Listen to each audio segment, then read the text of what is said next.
Welcome back, Wayfinders. It's Nomad here. We have an awesome video here that just builds and builds over time.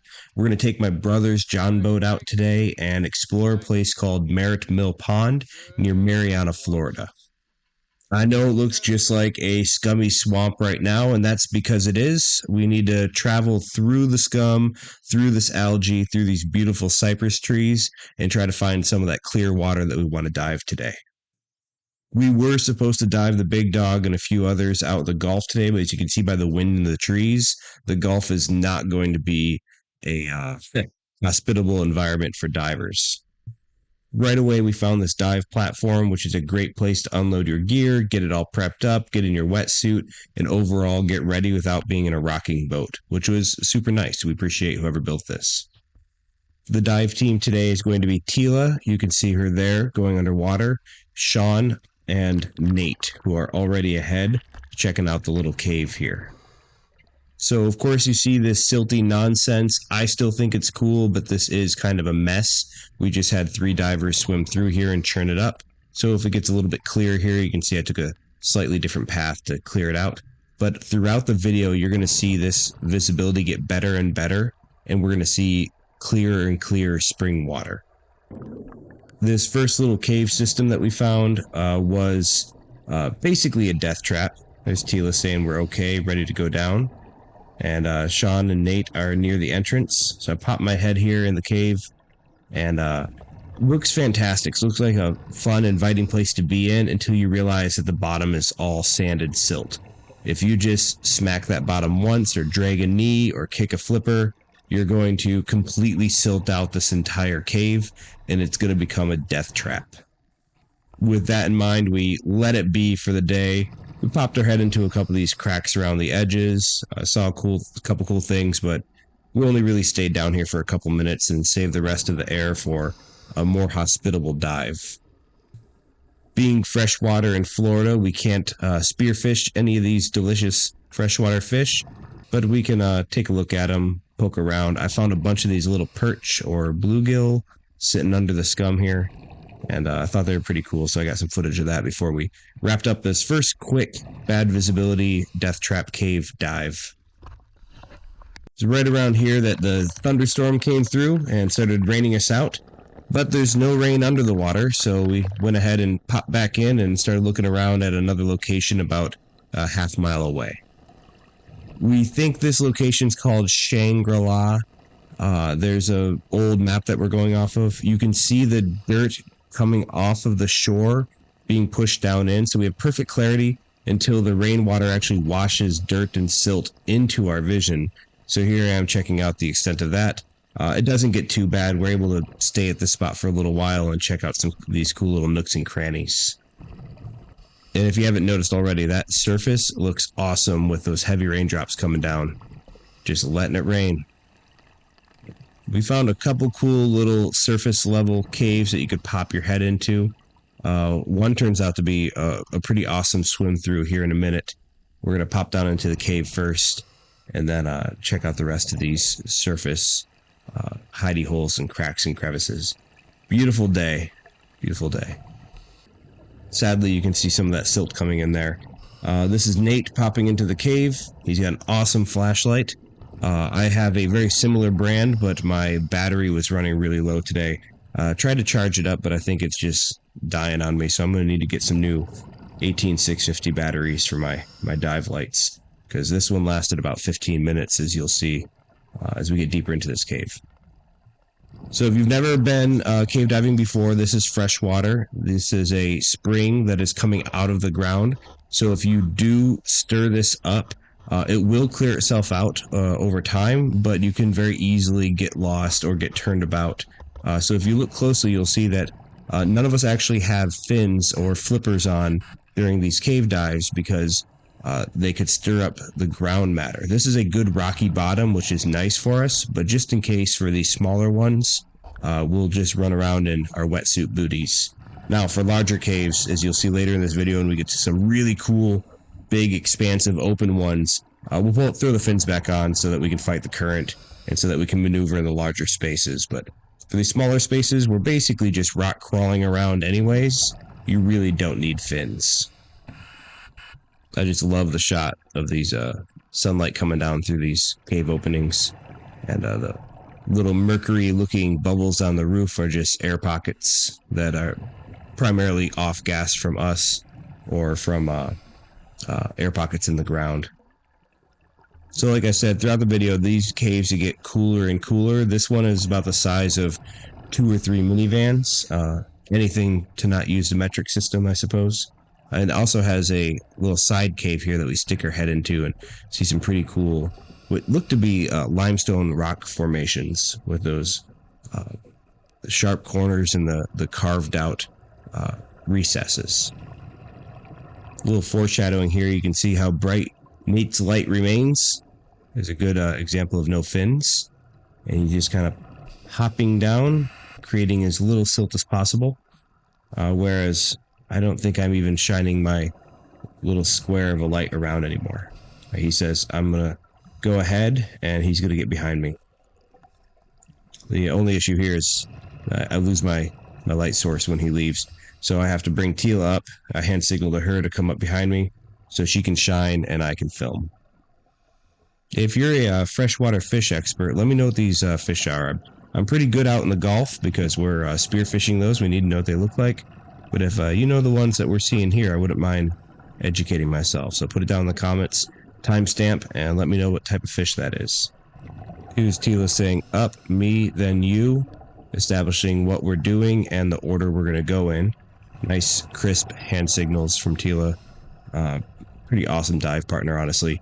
She somehow consumes like 2/3 of the air that I do, so no matter how much air I breathe, I know that she's got a whole bunch on board in case I need a little extra, which we don't push the limits and that's never necessary, but it's nice to know that I've got basically spare air swimming next to me in the form of a dive partner. I'm getting better with my air consumption, but honestly, even on my best days, I can barely keep up with how little she breathes under the water. I love this little shot where you see her hopping and then take off like a superhero here in a second. Hop. Superman. Working our way out of the first cave system. Found this little guy. He's a crawfish or a crawdad or a crayfish. I've heard all 3 pronunciations. You tell me. You guys tell me what I should call this guy. He's a little freshwater mini lobster. Growing up, we used to call him crayfish, but we're pretty far from the north, and you guys might be more familiar with them down here in the south. He's a big guy. I don't like messing with the wildlife, but he's pretty cool to show off. So I get some good footage of him, show him to the other divers. Very beautiful day. Once that rain let up, we have awesome lighting. Love those greens. And then I put him over here at the base of this cypress tree and let him be. Let him live his best life. We're starting to wrap up this second location. We still have one more big cave to go in, the biggest cave of the day. So before we head out, we're going to snorkel around the surface and poke the GoPro into a couple of spots that we can't fit ourselves so we can review the footage later. I love that shadow of the fish there. Nothing crazy here, but still cool. I could probably poke around these cracks and crevices all day long. Oh, here we go. This is right before we leave. Tila went through this small swim through. I was dragging both shoulders on the way through there. I hand off the GoPro so she can film, and then I cram myself through this little tiny hole in the rocks because we saw this air pocket. Thought it was just an air pocket. I started looking around and we saw some greenery growing. And greenery doesn't grow in air pockets, it needs sunlight. And what do you know, there's a giant hole in the ceiling. You'll hear in a second. You'll see here in a second. The rock face is actually opened up and it's shining light in. Oh, it's so beautiful. I didn't pay attention on my filming because I was having such a good time that I didn't take good footage here. But it looked just like those old Far Cry games that I used to play as a kid, where you got the greenery and the light shining through and the water and the reflections and absolutely beautiful jungle environment. Man, awesome place. I wish I would have spent more time filming it, but sometimes you got to enjoy things with your eyeballs and go back and film it later. Here we are at the final cave of the day. There's two other cave divers there. I don't know their names. They popped in, left us behind, and we never saw them again. They went in further and deeper and longer than we were planning on going. We're just diving aluminum 80s, and they had dual steel 100s with spare air, and they were set up for some tech diving. We're just doing some recreational, pretty shallow water diving here. Heading down into the main cave, you'll see there's some beautiful grass on the outside and a nice large opening. And as we pop into here, you'll see the clarity of the waters is absolutely phenomenal. This is one of the coolest caves I've ever been in. I like to have a little bit of room to maneuver, get there with people next to you, beside you, behind you, have the ability to turn around and not kick someone in the face or kick the regulator out. Rocky bottom so it doesn't get silted up. It's a pretty perfect beginner cave. Even with thousands of dives cumulatively under our belts and a very comfortable environment in a very safe cave, we're not going to push into this thing more than 250 or 300 feet just to see what it's like and pop back out. This isn't an expedition. We're not doing any technical diving, no decompression. We're going to do safety stop on the way up, but we're going to stay within the recreational limits and follow our computers and stay pretty safe on this trip. There are old cave divers and there are bold cave divers, but there are no old, bold cave divers. So we're going to play it safe. This is a fun thing, and there's no reason to ruin it by risking lives. Luckily, like we said, this is a very roomy, very clear rock bottom cave. It's extremely, extremely safe.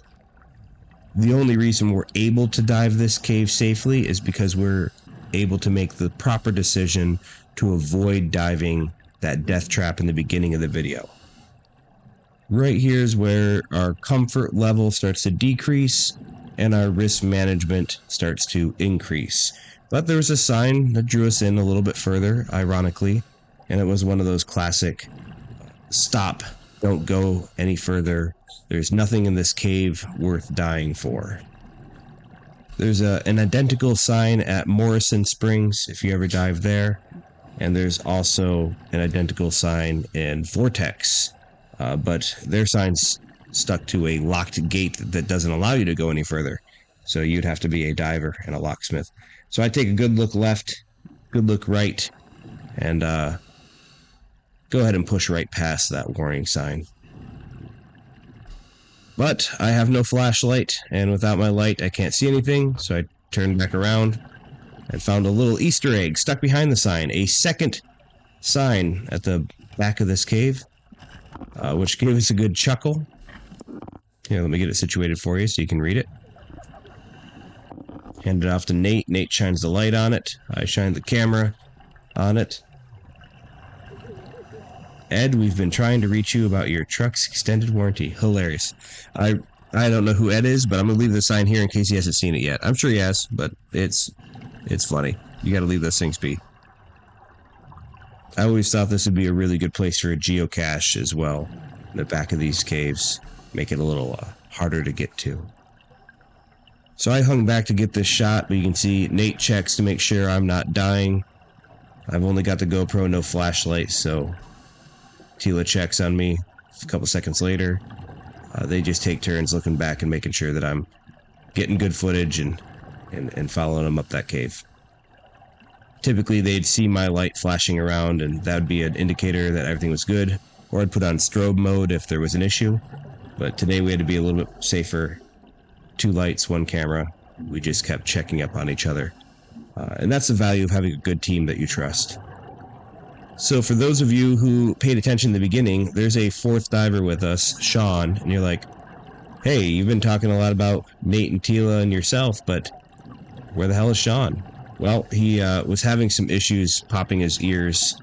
We got a couple of colds going around, and that can make it difficult to equalize. And if you're having trouble equalizing and you're having a squeeze and it's hurting your head, there's no point in hurting yourself. If you push past the pain, you can really do some damage. Sean made the right call. He's hanging out there at the surface where he's not going to hurt himself. And he's slowly working on performing a Valsalva. and getting his ears to pop so he can go deeper than 10 feet. You don't want to force this. Even if you do successfully clear your ears and you go down, you have that high pressure air in your eustachian tubes, then when you go back up, that still needs to come back out. So you can actually have a pain on surfacing as well. So we anchored him to this rock wall here, and he worked on it. Nice and easy, exactly the right thing to do. To see if he could get himself down another 10 feet that day. We still had plenty of air at this time, so I handed off the camera, got some footage of me swimming around, and we're only at 10 or 15 feet, so it's a good spot to do a safety stop. No lights needed here. Go swim around and look at some fish, all while letting your body off gas. Not that we need to decompress, but a safety stop is a good idea to let things figure themselves out. We're not doing decompression dives, we're doing recreational dives, so this is a more than adequate safety stop. We hung out here for 10 or 15 minutes. Honestly, we're just having fun. You only need to stop for 3 or 4 minutes. I immediately find a crack to wedge myself into. Tila recognizes, nope, he's gonna go kill himself in the corner here. And she comes back to remind me not to cram myself into the crevice, and I've got a loving family back home. But I couldn't fit in there anyways, I tried. Nate's gonna go work with Sean for a little bit to see if he can help him clear those ears and enjoy this dive with us. So I got the fun of using that fully charged flashlight. I think T gets some good footage here looking into the cracks. There's a couple other cool things to see as we wrap up this dive. I've got some really great outro footage in my opinions. I know I talked through this whole thing. I know I talked about a lot of different things. I know that there's going to be several dozen or 100 or more comments that say that, he's got a degree in yapping or something like that. There's a lot of comments about, this person talks too much. Well, it's my video. I want to document it. I want to talk through it. This is for us to look back on in years and enjoy, for you guys to enjoy if you want to. But we're preserving a cool experience here, man. If I want to chat through it and give you guys the full story, that's what I'm going to do. I'm not trying to go viral. I'm not trying to make a bunch of money on YouTube. My goal here is to document some cool things we did in this life and get some great images and hopefully some good video and tell a cool story and maybe teach a few people along the way. I think that's enough. If people click off because I'm talking too much or click away because I made a 19-minute video that could have been a 60-second short, I'm okay with that. One thing I will promise, though, is I'm never going to have sponsors on this channel. We've got over 400,000 subscribers, and I get offers for sponsorships all the time. But I don't want to yell at you guys about Raid Shadow Legends or NordVPN or all these other companies that aren't related to our efforts. Instead, we published our own survival manual called Don't Die, the Survival Manual, and we put the links to the ebook, paperback, and hardcover in the description below. The way we see it is if you want to help support our homestead or our SAR team or any of our efforts, our education efforts, or any of the things that we're trying to do in Follow the Compass North, go ahead and pick up yourself a copy of Don't Die, a Survival Manual. The proceeds go directly to the channel. We don't have to hawk some sort of sponsored product to you that's unrelated, and you get something that is from us to you, written to you in a conversational tone. I'll go ahead and throw it down there in the description, and I'll pop it up on the screen here for you to see. Thanks for staying to the end. I had a good time, and I hope you did too.